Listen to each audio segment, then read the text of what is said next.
নামাজ হল আমাদের রোজার প্রথম স্তম্ভ, আল্লাহর সামনে আত্মসমর্পণের মুহূর্ত, মনের শান্তি ও আত্মার প্রশান্তি।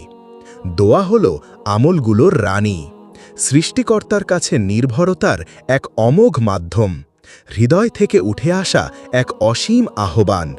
প্রতিটি প্রাণ মৃত্যুর স্বাদ পাবে। এই পৃথিবী অস্থায়ী, এটি আমাদের প্রকৃত গন্তব্য নয়। আমাদের জীবন বিচারকের সামনে উপস্থাপন করা হবে।